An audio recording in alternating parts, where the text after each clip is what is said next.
Okay, everyone, good to see you again. This is a case study, and basically what not to do when you're writing music, but especially first and second endings. But unfortunately, this is actually probably more real than what you're going to find anywhere else.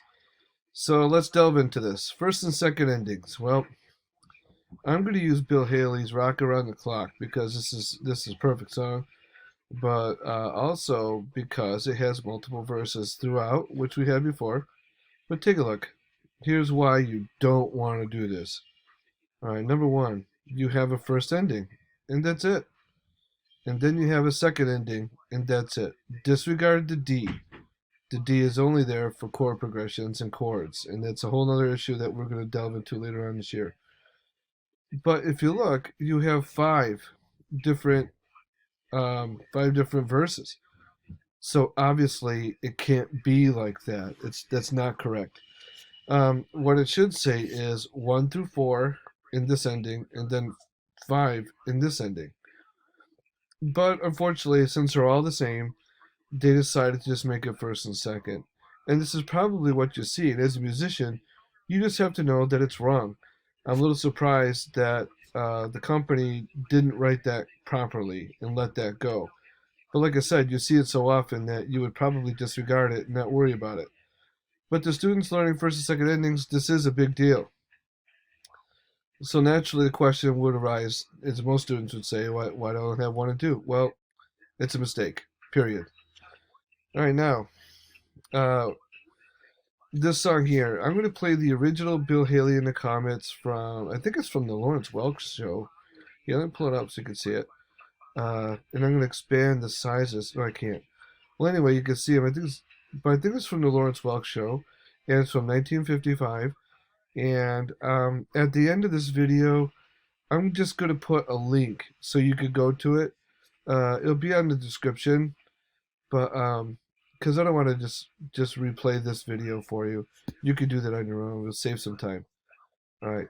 So going back to the music, I'm going to play the music, guide you through it a little bit, and hopefully you'll see how this works.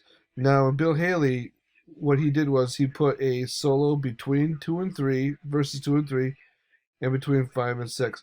And that's usually what you're going to see, by the way. You're actually going to see, if you go to a gig and say, okay, we want a solo between 2 and 3 and 5 and 6. Who wants it? And you play this one here, you play that one there.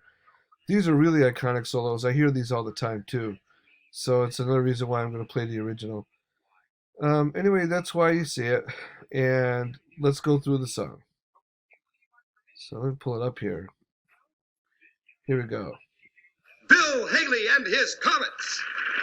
1, 2, 3 o'clock, 4 o'clock, rock. 5, 6, 7 o'clock, 8 o'clock, rock. 9, 10, see where we are. 12 o'clock, rock. We're gonna rock. Now we're going to be into the song.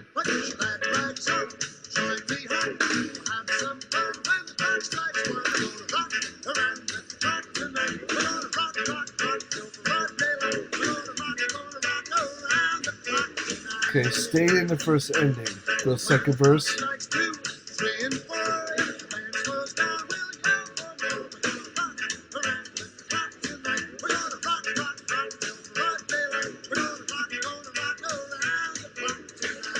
Now there's going to be a solo here. Don't worry about that.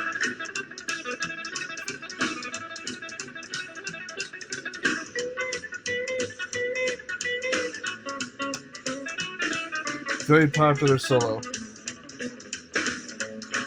Okay, go on to number 3. The chimes ring 5, 6, and 7. We'll be right in 7th heaven. We're gonna rock around the clock tonight. We're gonna rock till broad daylight. We're gonna rock around the clock tonight. Okay, we just continue. Go to 4. When it's 8, 9, 10, 11, 2, how we going strong and so will you. We're gonna rock around the clock tonight. We're gonna rock till broad daylight. We're gonna rock around the clock tonight. Okay, now we're going to repeat, but now it's going to be another shout chorus. This is typical. Shania Twain even copied this a little bit. Okay, last one. When the clock strikes 12, we'll pull off that start rockin'.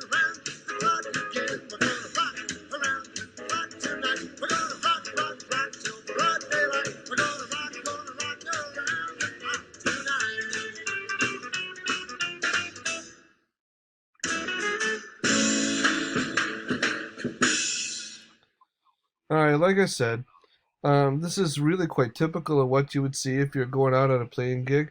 I've seen this in rap sessions where they won't call it a chorus, they'll call it a beat, but when they repeat the beat, Smarna then is like oh, very wait a minute, outgoing, compassionate. She has there. Sorry about that. So they would actually repeat the beat, and they would say, "Okay, on beat 2, then you're gonna play a freestyle, or you're gonna sing a freestyle, and on beat 5, your freestyle will be here." And or we're gonna do a crowd participation between you and this crowd here. I've seen that too, and Miles Davis was famous for that. So What and the Blue Album was one of them, where he wrote cryptically, kind of like what this was. It was just a basic outline, and they kind of did whatever they wanted to do to it according to what he wanted. So anyway, this is Rock Around the Clock, and this is another form or another way you're going to see first and second endings. Don't be fooled. Basically, when you see that second ending, that's the last time, and that's all. Other ways to write it, they chose it this way. Shame on the book for writing it this way, but now you know. All right, well, we'll see you. Don't go road. Long way down the holiday road.